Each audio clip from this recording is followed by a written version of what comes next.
Bonsoir à toutes et à tous et merci de rester fidèles au programme du soir. C'est nous votre bienvenue dans Regard Croisé, le deuxième numéro de cette semaine.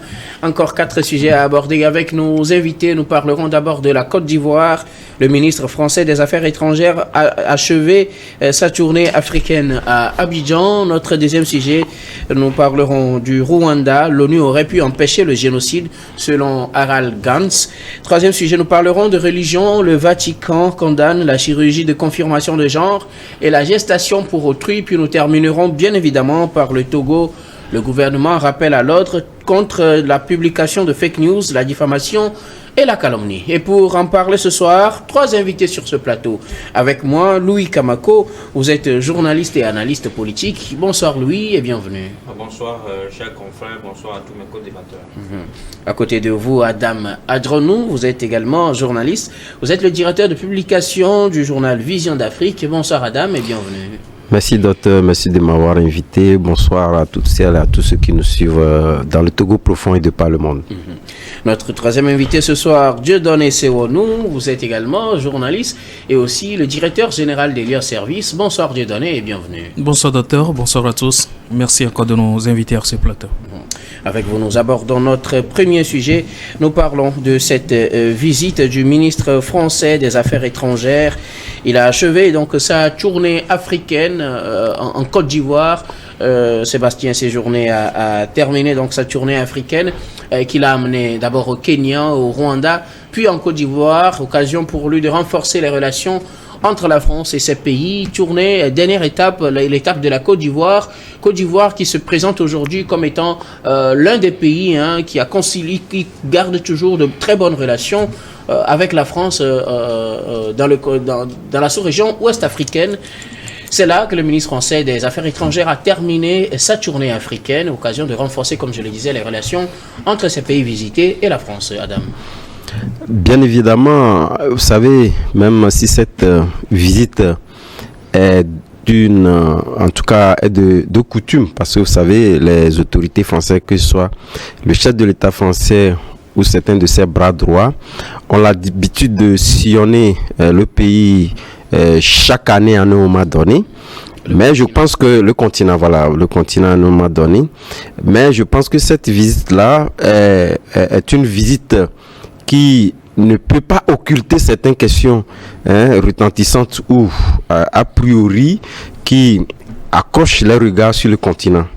Notamment, et cette visite également intervient à un moment où le Sénégal, qui était également l'un des grands soutiens phares de la France dans un passé récent sous le magistère de Macky Sall, venait donc de tourner la page ou de lire des nouveaux dirigeants qui naturellement avaient, à l'entame même de la campagne ou bien avant la campagne, exprimé en tout cas une certaine politique qui allait à l'encontre d'un certain nombre de desiderata de la France sur le continent. Tout à fait. De la rupture. Tout à fait. Voilà, même il a dit clairement, parlant donc de la rupture. Donc même s'il n'est pas allé dans ces pays-là, lorsque vous abordez un peu les propos qu'il a eu à tenir, voudrait véritablement dire que la France a changé sa politique à l'égard de l'Afrique, plus dans sa globalité, mais spécifiquement sur certains pays qui, autrement dit, considérant ces relations de la France comme étant négatives ou pratiquement n'étant pas favorables, en tout cas à l'Afrique, c'est sur ces questions-là qu'il a eu véritablement donc à intervenir. Et vous savez, lorsque vous prenez un peu les symboles de ces pays visités, ça corrobore un peu une grande ou une majeure partie de l'Afrique, ce qui voudrait dire quand même que chacun pourrait quand même tirer une partie de ces propos-là en ce qui le concerne, lorsqu'il aborde la question en disant véritablement que la France veut véritablement, en tout cas, avoir un regard équilibré et écouter beaucoup plus ses partenaires africains en ce qui concerne sa considération de la politique. Quelque part, il fait allusion à cette nouvelle tendance, cette nouvelle génération qui estime que il faudrait véritablement revoir les approches politiques ou les approches relationnelles entre la France et le continent. Et de genre, je sais de ça qu'il s'agit, mais également cette question qui était une question qui lui a été posée, qui ne faisait pas partie en tout cas de son agenda. Vous savez, aujourd'hui, lorsque vous sillonnez le continent et cette vision panafricaine panafricanisme que les gens essaient évidemment de ressusciter, il y a des questions qui puissent donc vous rattraper, que vous ne pouvez pas occulter. Et naturellement, cette question du CFA est revenue. Et il a été clair, il a abordé le sujet avec beaucoup plus de diplomatie, en disant véritablement qu'il appartient aux pays africains de pouvoir choisir. Si tel est que leur souhait, les pays africains, je veux parler de ces pays francs, en tout cas du franc CFA, lorsqu'ils le souhaiteraient, vouloir donc changer le franc CFA. Donc lui, il n'a pas pratiquement à pouvoir donc intervenir sur ce sujet, puisque cela ne faisait pas partie de son agenda. Mais il a eu quand même à s'exprimer là-dessus. Ça veut dire quelque part que la France entend les cris de détresse de cette jeunesse-là qui pense que depuis un moment, il y a eu du mépris vis-à-vis de la France par rapport à nos pays africains. Et ce mépris-là, le ministre des Affaires étrangères a essayé de pouvoir donc l'exprimer comme tel. La France a changé de politique vis-à-vis de ses partenaires africains. Alors, Stéphane Séjourné a terminé cette tournée africaine, je le disais, à Abidjan, en Côte d'Ivoire. Il a rencontré le président Alassane Ouattara. Ils ont tenu une conférence de presse conjointe. Il est revenu sur certains sujets phares. La Côte d'Ivoire se présente aujourd'hui comme étant l'un des pays, des partenaires privilégiés de la France sur le continent et surtout dans la sous-région ouest africaine. Occasion pour le ministre français de renforcer ses relations et d'aborder plusieurs questions, parmi lesquelles les questions de stabilité et de repositionnement de la France sur le continent. Lui. Oui, la Côte d'Ivoire a été toujours un partenaire privilégié pour la France et dans l'Afrique de l'Ouest. Vous allez constater qu'à chaque fois que vous tentez de toucher à un seul cheveu de la Côte d'Ivoire, vous verrez toujours la France sur votre chemin. On a vu ce qui est arrivé à Laurent Gbagbo en 2011. Je ne veux pas refaire toute l'histoire, mais on a vu que si la Côte d'Ivoire a connu cette crise,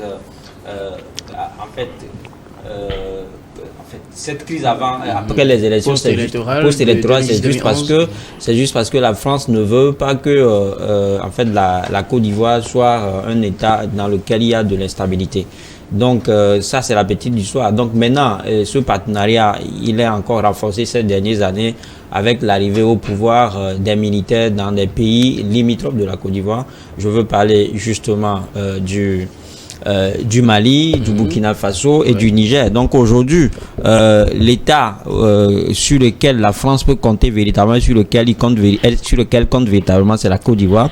Et on connaît la relation particulière même que le président ivoirien Alassane Ouattara entretient avec le régime français, en l'occurrence le régime, la France qui est dirigée aujourd'hui par Emmanuel Macron. Donc je pense qu'au-delà des relations diplomatiques, il y a une relation d'amitié qui lie justement les deux hommes.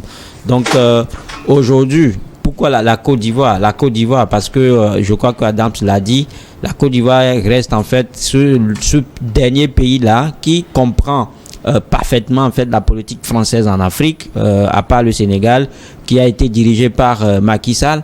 Et donc aujourd'hui, avec la venue du président Bassirou Diomaye Faye, donc je pense que les choses sont en train de changer dans ce sens-là aujourd'hui.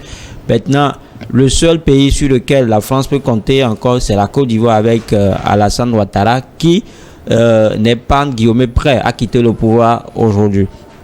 Donc après tout, c'est pas encore la fin de son mandat.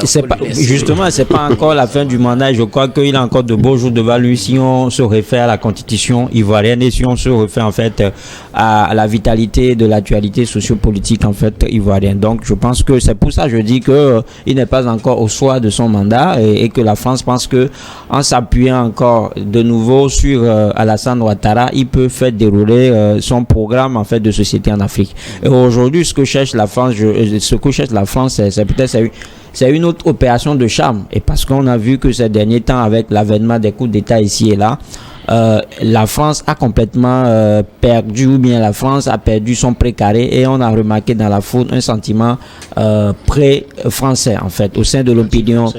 Un sentiment anti-français au sein de l'opinion africaine. Donc aujourd'hui, il faut forcément quelqu'un au devant de la scène, et je pense que monsieur Séjourné, je crois que c'est sa première venue de grande envergure sur le continent. Donc il est venu peut-être prendre le pouls des événements et savoir en fait ce qu'il faut faire justement pour que les Africains arrivent maintenant à regarder d'un autre œil la France, parce que le débat aussi ces derniers temps, c'est ces différents contrats, c'est ces différents partenariats que les États africains entretiennent avec la France, qui est souvent critiqué parce qu'on dit, il est souvent dit que l'intérêt du peuple n'est pas privilégié, l'intérêt du peuple n'est pas mis en avant et que c'est un contrat qui profite plutôt à ceux qui nous gouvernent. Donc aujourd'hui, je pense que la France a écouté tout cela et elle trouve que c'est le moment en fait pour lui de redescendre en fait sur le continent et essayer de revoir les choses. C'est vrai qu'on l'a dit que le ministre même l'a dit clairement qu'il veut que la France veut justement revoir sa copie en termes de partenariat avec l'Afrique. Je pense qu'il le faut aujourd'hui. Et l'autre point sur lequel il faut revenir, c'est l'ingérence en fait flagrante et criarde de la France dans la gestion des affaires des pays africains. Vous avez vu qu'à côté, le Ghana, qui est un pays anglophone, les dirigeants ont peut-être la main libre en fait de désigner leurs dirigeants et de dérouler comme cela se doit leur mode de gouvernance et leur mode de démocratie. Mais en Afrique, dans les pays francophones, c'est pas le cas. J'ai souvent souvenance, chaque fois que je dis cela, j'ai souvenance de l'interview que le président feu Idriss Déby a accordé à un média occidental, dans l'interview dans laquelle il disait qu'il voulait même à un moment donné quitter le pouvoir, mais il a reçu des coups de fil venant de la France lui interdisant de quitter le pouvoir. Ça veut dire tout simplement que depuis là, les Africains n'ont pas la main libre de choisir leur propre dirigeant et qu'à chaque fois qu'il faut que quelqu'un vienne au pouvoir, il doit forcément avoir l'onction de l'Élysée. Comprenez donc pourquoi est-ce qu'à chaque fois qu'un président soit élu, il faut forcément qu'il reçoive des félicitations de l'Élysée ou bien de la France. Alors, Dieudonné Sewonou, Stéphane Séjourné a fait sa tournée africaine. Il s'était d'abord rendu à Nairobi au Kenya, c'était samedi, où il a évoqué ce nouveau visage du partenariat avec le continent, un partenariat qui sera bénéfique pour tous les pays. C'est ce qu'on dit généralement avec les Chinois, un partenariat gagnant-gagnant.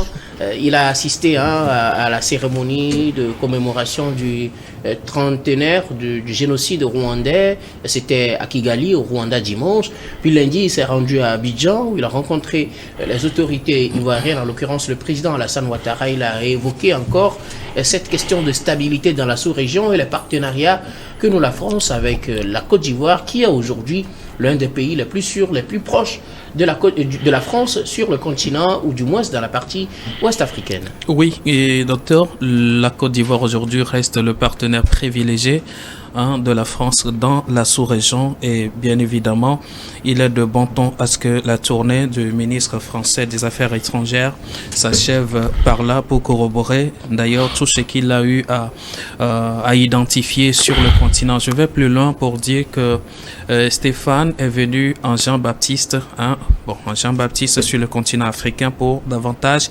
déblayer le terrain pour un bon retour de la France. Vous n'êtes pas sans savoir que depuis un moment, le sentiment anti-français est né dans la plupart des anciennes colonies françaises, et donc il est de bon ton maintenant qu'une autre politique soit faite, et là, pour pouvoir y arriver, il faut prendre des réelles mesures, des bonnes mesures et des bons jalons pour pouvoir véritablement se relancer. Je crois que c'est à cette mission que le ministre des Affaires étrangères est venu à travers cette tournée. Mais deux mots clés me semblent importants dans ces interventions lorsqu'il parle de partenariat équilibré et aussi bénéfique aux États africains. Alors c'est clair que pendant tout ce temps, la France n'a pas su jouer un franc jeu avec les États africains à travers ces partenariats qui ont été noués, des partenariats qui ont été déséquilibrés en quelque sorte. Si ce n'était pas équilibré, ça veut dire que c'est déséquilibré, c'était penché d'un côté. Alors c'est le moment de rajuster ces partenariats, peut-être, c'est ce qu'il est venu porter comme un message, et aussi plus loin des partenariats bénéfiques cette fois-ci. Alors il faut comprendre par là que pendant tout ce temps, il y a eu des partenariats qui n'ont été bénéfiques qu'à la France, mais qu'aux États africains, le bénéfice n'a pas été d'une proportion intéressante. Donc c'est le lieu de venir dire aux pays africains, surtout de la sous-région, qu'en réalité, la France veut revenir avec une autre copie, une nouvelle copie qui met maintenant au cœur des choses l'intérêt des États africains. Je crois que c'est à cette opération de rachat qu'a venu faire plutôt le ministre Stéphane sur le continent, et par où il faut le sorder, c'est bien en Côte d'Ivoire. Et donc la suite nous dira, il va avoir une autre émission phare encore sur le continent, dans la même logique, dans la même lancée, pour reprendre la confiance du continent africain. Sauf que les choses ne seront plus jamais comme avant, et la France restera ce partenaire, historique, mais les données vont beaucoup plus changer dans l'intérêt beaucoup plus des pays africains. Cette fois-ci, je crois qu'il y a un nouveau vent qui souffle sur le continent, et il faut que la France comprenne, on n'a jamais voulu le dos de la France, non. La France a été et sera toujours, mais cette fois-ci, il faut réellement qu'une réelle politique de respect mutuel s'impose sur le continent, et je crois que ce sera le continent africain et aussi le partenaire qui partiront gagnants. Merci beaucoup. Avez-vous quelque chose à ajouter à cette relation que veut renouer la France avec les pays africains? Oui, je crois que en termes de dividendes ou pratiquement de valeur ajoutée, c'est ce dont je pense que cette jeunesse-là, ou tous ceux qui alimentaient cette politique anti-français chercheraient, parce que vous savez, lorsque nous prenons les actifs de la France, quelque part, nous, pays africains, nous n'avons pas tendance, surtout nos autorités n'ont pas toujours tendance à pouvoir capitaliser sur la proportion de leur population existant dans les pays extérieurs. On a vu le Togo pour la plupart du temps, qui a été donc pour la plupart du temps actif sur ce sujet-là, parce que lorsqu'on sent qu'il y a une bonne proportion de la population togolaise existant dans des pays, vous avez vu Robert Doucet s'activer, et surtout lorsque les populations ont des problèmes, et ça a permis d'ailleurs même de remodeler même nos politiques étrangères face à ces pays-là. C'est ce qui amène la France véritablement à être beaucoup plus active dans ces pays-là. Nous avons parlé du Sénégal, nous avons parlé de la Côte d'Ivoire. Au-delà des intérêts que nous connaissons habituellement, il y a une bonne proportion de la population française qui s'y trouve, dont la France ne peut pas faire autrement. Il lui appartient de pouvoir réadapter sa politique pour véritablement non seulement protéger sa population, mais pour que cette population-là ne font pas objet, en tout cas, de menaces, puisque c'est de ça également qu'il s'agit. Et cela amène également ces populations à nous respecter, à faire en sorte que cette arrogance, cette condescendance qui est née sur le continent puisse avoir véritablement des bémols, pour que l'Africain puisse également être considéré de la même façon qu'un Européen, parce que nous avons nos biens et nous aurons toujours à interagir entre nous. Donc il nous appartient véritablement l'un ou l'autre de pouvoir agir et de considérer l'homme chacun de son côté. Merci beaucoup. À vous, nous allons marquer la première pause, puis on revient juste après pour la suite de cette émission.